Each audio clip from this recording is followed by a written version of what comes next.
నేను అందుకే జీతం తీసుకోవట్లేదు అంటూ డిప్యూటీ సీఎం పవన్ కళ్యాణ్ ఘాట్ వ్యాఖ్యలు. అప్పుడు చూసి ఎమ్మెల్యేగా జీతం తీసుకోవద్దని నిర్ణయించుకున్నా. డిప్యూటీ సీఎం పవన్ కళ్యాణ్ పంచాయతీరాజ్ శాఖలో ఎన్ని వేల కోట్లు అప్పులు ఉన్నాయో తెలియట్లేదని డిప్యూటీ సీఎం పవన్ అన్నారు.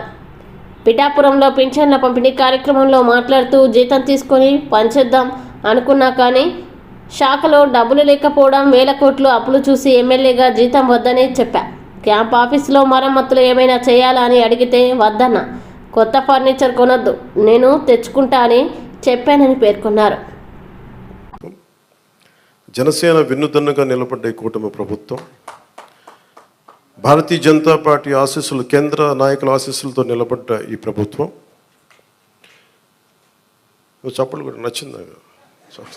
నువ్వే చప్పలు, మోదీ గారి చప్పలు కొట్టాలి మనం చేసిన కృషికి. నువ్వు అర్థం చేసుకున్నావు. ఒక్కటే మోగింది కానీ మొత్తం అందరూ మోగింది నీ వల్ల. అంటే ఇది వాలంటీర్స్ లేకపోతే పెన్షన్లు ఆగిపోతాయి, వాలంటీర్స్ లేకపోతే పెన్షన్లు ఆగిపోతాయి అని భయపెట్టేశారు అందరూ. మీరు చెప్పండి, ఎక్కడ ఆగినాయి? ఎక్కడ ఆగలేదు. అంటే ఆగకపోగా రెట్టింతలు వచ్చి మీకు ఇంటికి వచ్చింది. అంటే సెక్రటరీ అంటే నేను ఒకటే అడిగాను మన పంచాయతీరాజ్లో. అంటే మనకి జిల్లా మొత్తం మీద 620 సెక్రటేరియట్స్, వీళ్ళందరూ ప్రభుత్వ ఉద్యోగులు. దాదాపు 6,000 మంది పైచిలుక అధికారులు, మనం టోటల్గా ప్రభుత్వ ఉద్యోగుల్ని మీ ఇంటికి వచ్చి మీకు డబ్బులు ఇస్తూ ఉన్నారు. వాలంటీర్స్ లేకపోతే ఎక్కడ ఆగినాయి చెప్పండి ఈ రోజున పెన్షన్స్? ఆగో. కానీ వాలంటీర్స్కి ఆల్టర్నేట్ ఎంప్లాయ్మెంట్ ఎలా ఇవ్వాలి అది మేము ఆలోచిస్తాం. అలాగే 620 సెక్రటేరియట్స్ మొత్తం మన కాకినాడ జిల్లా మొత్తం మీద. పిఠాపురంలో 120 సెక్రటేరియట్స్. ఒక్కొక్క సెక్రటేరియట్కి 10 మంది చొప్పున ఒక్కొక్క సెక్రటేరియట్కి.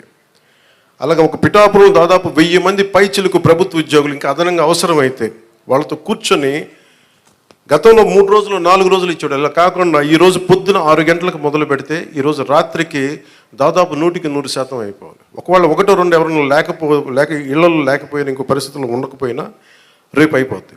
మ్యాక్సిమం రేపు మొద్దున మధ్యాహ్నంలోపు అయిపోవాలి. ఇది టార్గెట్ పెట్టుకున్నాం, దాని దిశగా వెళ్తున్నాం. అందుకని పొద్దున్న 6 గంటలకి ఈరోజు ప్రారంభం అయిపోయింది. దాదాపు నేను వచ్చే టైంకి 25% అయిపోయింది ఇక్కడ. అదే మీరు ఊహించుకోండి, ప్రభుత్వ ఉద్యోగికి బాధ్యత ఉంటుంది. మీకు డబ్బులు ఇచ్చేటప్పుడు మిమ్మల్ని డబ్బులు అడగడానికి లేదు. ప్రైవేట్ ఉద్యోగి మిమ్మల్ని అడగలడు, ప్రభుత్వ ఉద్యోగి సెక్రటరీ ఉద్యోగి మిమ్మల్ని అడగలేడు.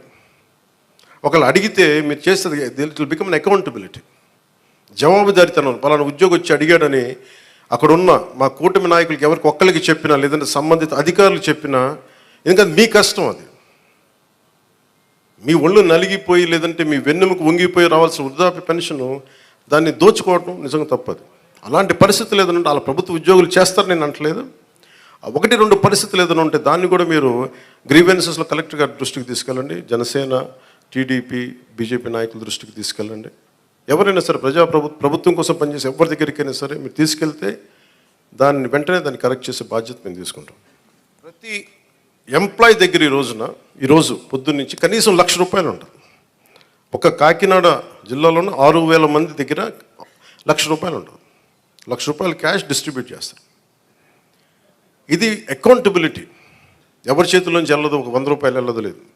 మీ ప్రతి రూపాయి మీకు మాట ఇచ్చాం, మీకు ఇంటికి వచ్చి తలుపు తట్టి మరి ఇస్తారు. లేదంటే నేను వచ్చి నాలాంటి వాడు వచ్చి మీ దగ్గరికి వచ్చేస్తాను. ఒక ఎమ్మెల్యేగానే చెప్తాను, ఎవరు లేనప్పుడు. అసలు మన చంద్రబాబు గారు కూడా ఒక మాట ఏం మాట్లాడుకున్నామంటే, అసలు అధికారుల వ్యవస్థని నిర్వీర్యం చేసేసారు ఈ ప్రభుత్వం.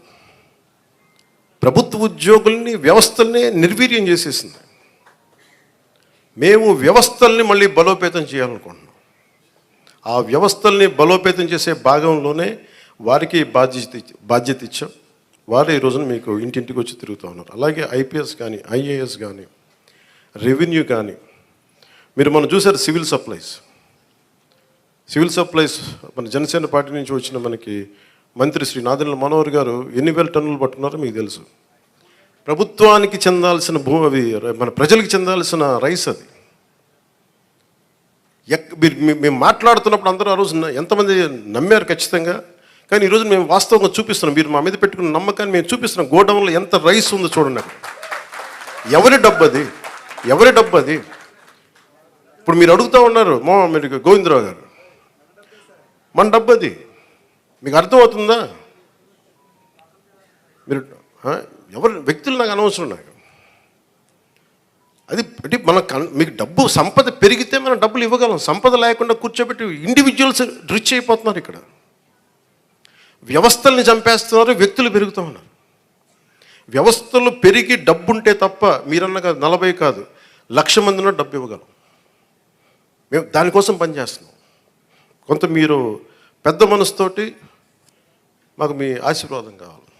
పని చేయడానికి సిద్ధంగా ఉంది, మనస్ఫూర్తిగా చెప్తున్నాను, దాటేయడానికి చెప్పట్లేదు. కానీ ఇంత అడ్డగోలుగా అవినీతి ఉందండి, ఇంత అడ్డగోలు అవినీతి ఉంది. ఒక్కొక్క చోట వెరైటీస్ మైన్స్ లేవు, ఆల్మోస్ట్ నీళ్ళు ఖాళీ చేశారు. కడప లాంటి చోట్ల మైనింగ్ కానీ ఇసుక కానీ ఇప్పుడు తవ్వాలి ఒక్కొక్కటి ఎన్ని బయటపడతాయో తెలియదు.